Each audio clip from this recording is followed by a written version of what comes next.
All right. Okay, I'm starting out with the recording. Hopefully, at some point, this will end up on YouTube. There are a few steps between here and there. I had to figure out how to, just with the phone, it's tricky enough. All right, welcome. I'm glad you're here. We're going to do just a couple of little activities in the very beginning here as a way to bridge into meditation space as opposed to whatever else we were doing half an hour or 10 minutes ago. Just a way to land.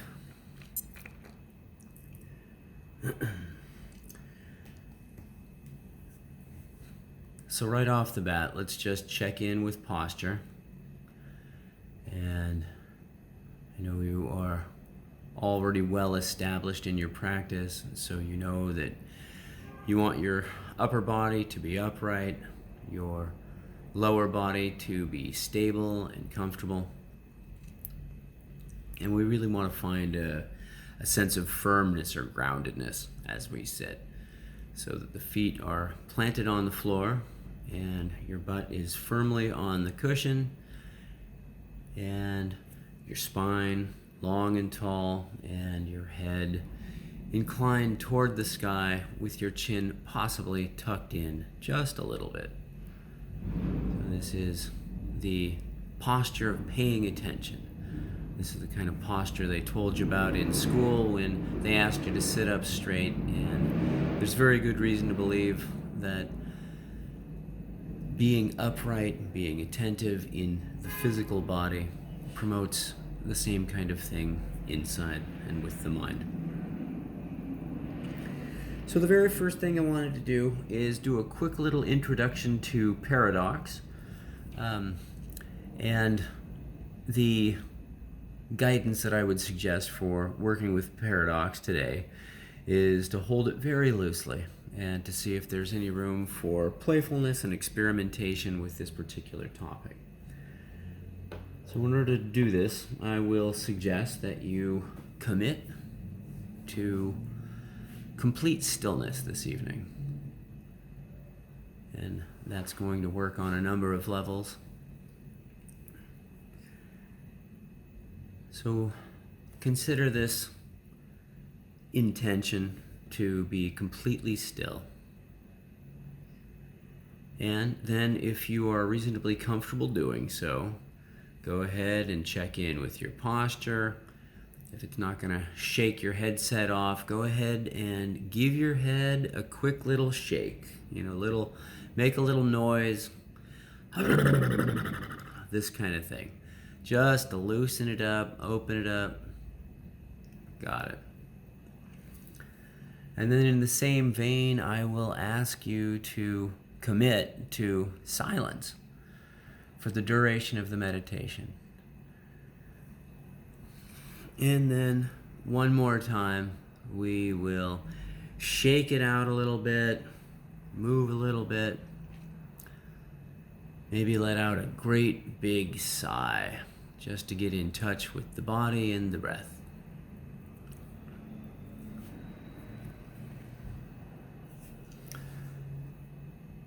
Now, there's nothing necessarily paradoxical about committing to stillness and then committing to silence and then shaking it out and making some noise, right? We can resolve any kind of paradox of that nature simply by saying, okay, first we commit, then we shake it out, then we make some noise, but then we return to our commitments to silence and to stillness. We can also resolve that paradox by considering Dharma terms. Okay, we're going to commit to being silent and still in our meditation seat. So there is physical stillness and there are mental stillness and mental receptivity and mental silence. And the reason I'm throwing this out here as ways of being that are taken on different levels.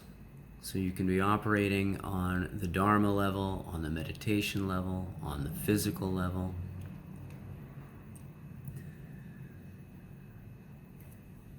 And each of these levels is essentially a construct. It's a way of being with the world. It's a way of viewing the world through a particular lens.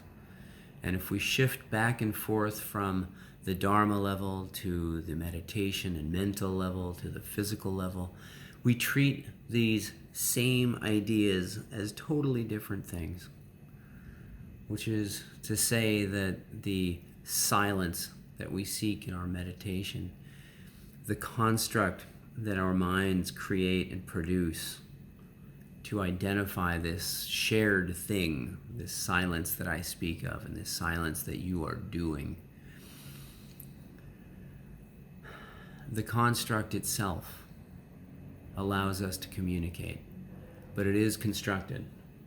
It is just a fabrication or a concoction.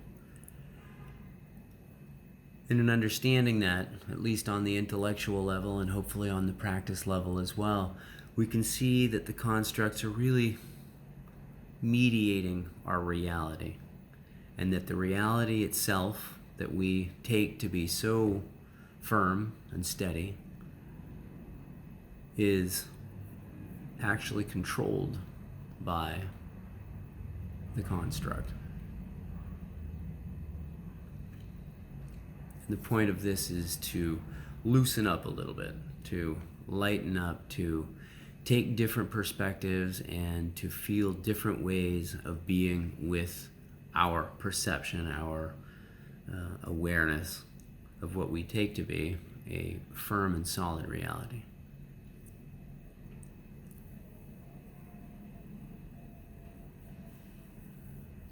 All right, let's tune into the body. Anyone who has a body practice like yoga is going to know that we spend a lot of our day treating the body sort of like a puppet. The mind is in charge. The mind has plans and to-do lists and things that we do, but we don't spend most of our time during most of our day regarding our bodies as fully integrated and functional aspects of everything we do. And even when we sit in silence, the body is central to our experience. This is how we are. There is no doing anything without it.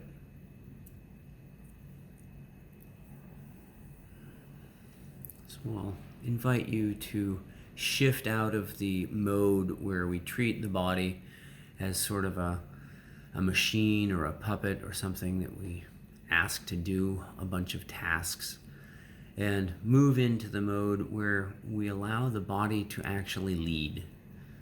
The body becomes the weaver, becomes the captain. Your body tells you exactly what's happening right now.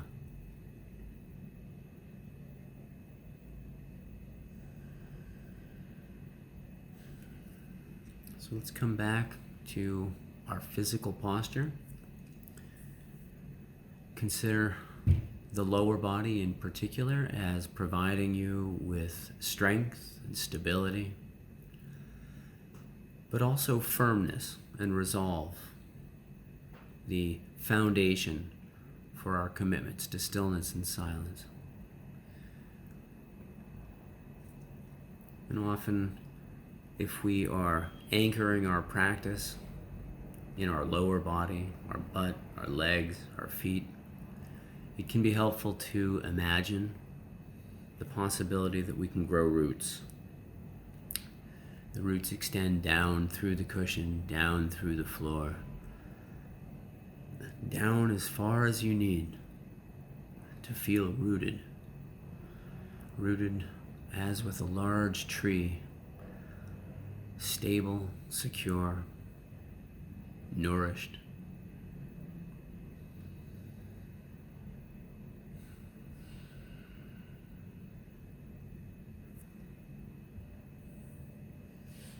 And then take a moment to scan through your contact points. These would be the places where your feet touch the floor, perhaps the backs of your legs touch the cushion, place where your rest of your body is supported, right under your butt. And any kind of contact between your back and whatever else is providing physical support. And then pay particular attention to where your hands are and how you're holding them, just so long as they are comfortable and still. And take note of any contact between your hands and whatever your hands are resting on. Any place where one hand touches the other, where finger and thumb make contact. And take notice of any temperature gradient. Any place where your hand is warm in one place and cool someplace else.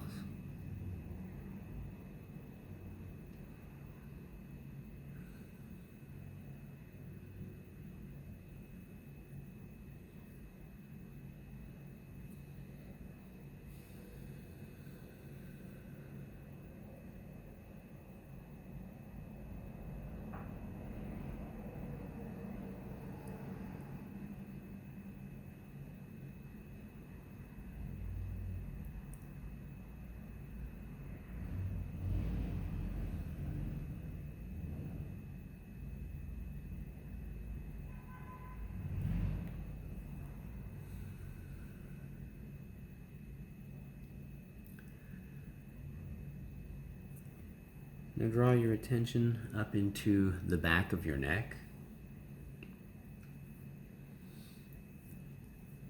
And check for any muscle tension there, any holding.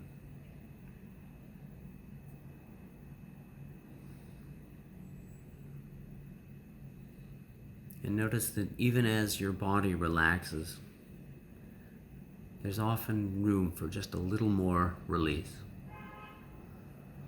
So check in with your shoulder muscles, your trapezius.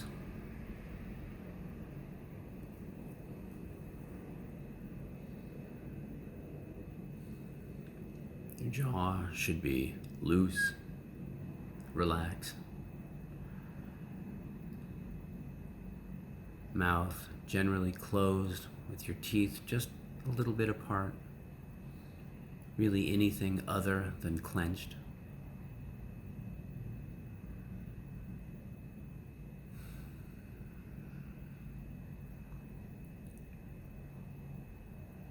Your tongue is at ease, just resting gently inside your mouth.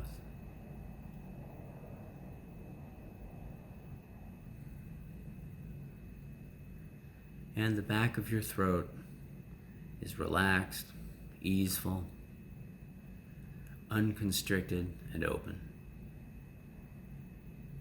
So that as you breathe, the air passes cleanly and easily down into your lungs, which expand and fall through the muscle of your abdomen, the diaphragm,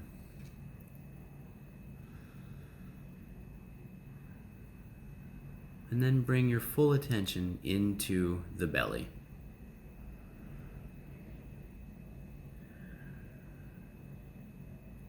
Notice any movement in your belly, rising and falling with breath.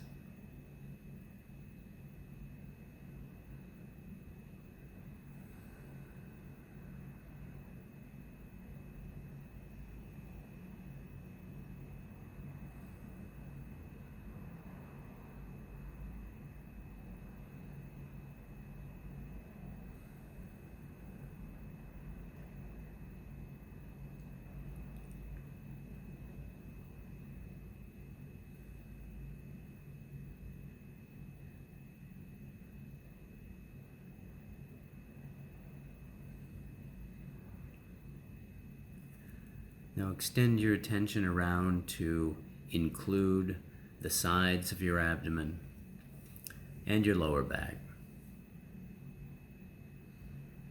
If you are well balanced, and your posture is good, there will always be just a little engagement in the postural muscles, keeping you upright, keeping you from slouching and collapsing in.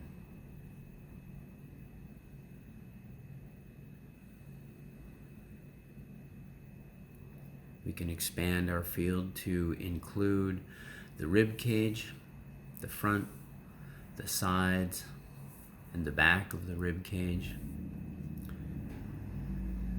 providing support, rising and falling very gently with each breath.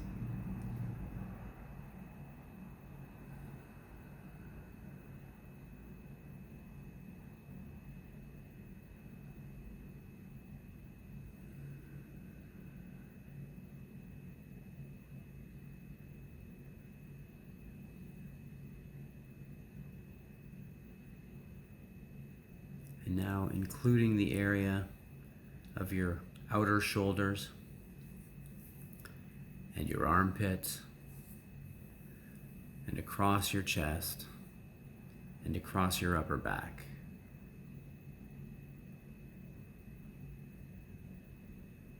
So it may help here to visualize a t-shirt. Our area of attention is everything immediately in contact with the t-shirt.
And notice that as your body calms and becomes still, that your mind also calms and becomes still.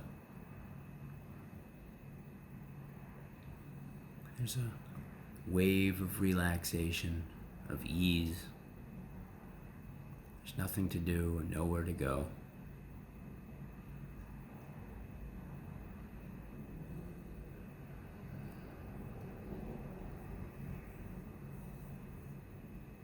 It may be helpful to visualize your mind as a furnace or a heater.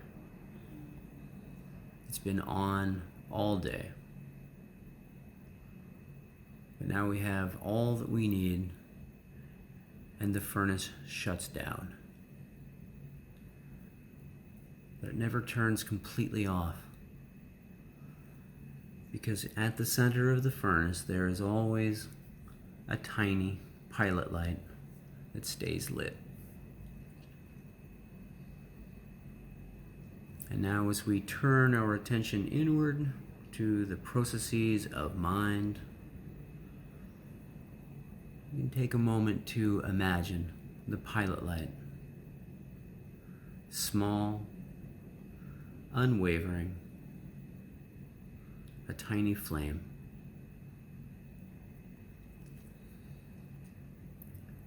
And as we direct our attention inward toward the mind, notice that we go from large to small, but the aspect of that little flame becomes all there is, so that you abide in clear, spacious attention, awareness of everything that's happening now.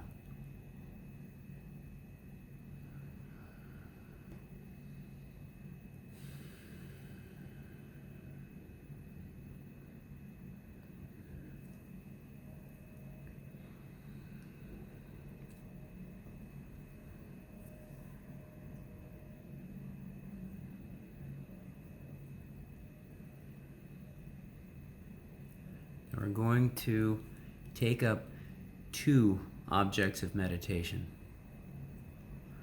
In the first object of meditation, we're going to work with our belly, our back, and our shoulders, the physical sensations of being and breathing.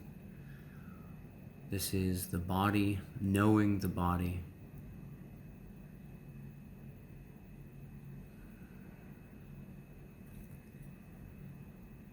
And in the second object of attention, we're going to train the mind on the center, the focal point of awareness itself.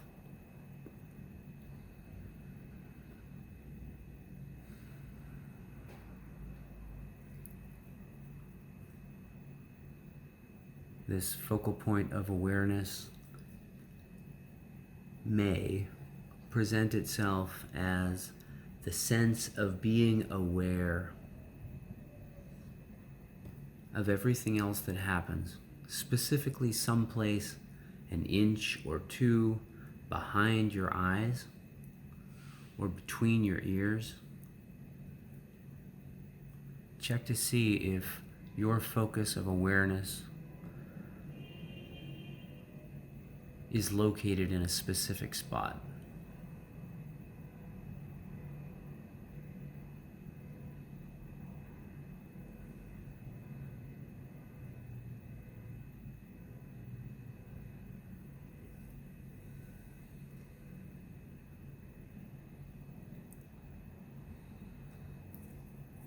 Now we're going to sit for a while with these two areas of attention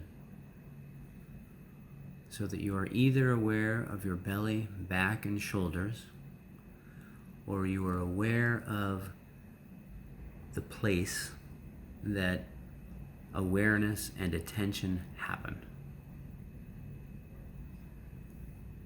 If thought or other distractions come in, we don't push them away, but we're going to go immediately back to one of those two places. And we may find that we toggle back and forth.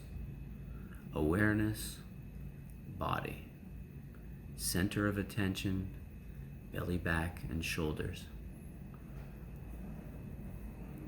And you're quite welcome to rest in either place.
Good.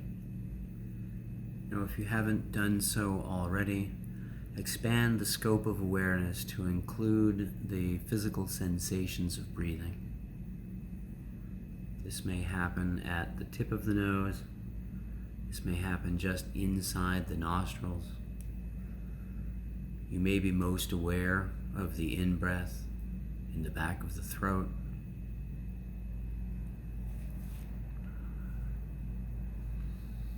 It may be useful at this point to track a single in-breath as it passes through the airway all the way down into the diaphragm, the belly, the lungs,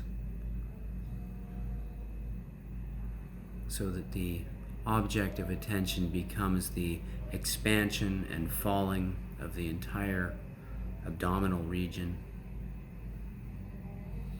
but always retaining that second locus of attention, which is going to be the center of awareness. And take note of where the center of awareness is, where it happens.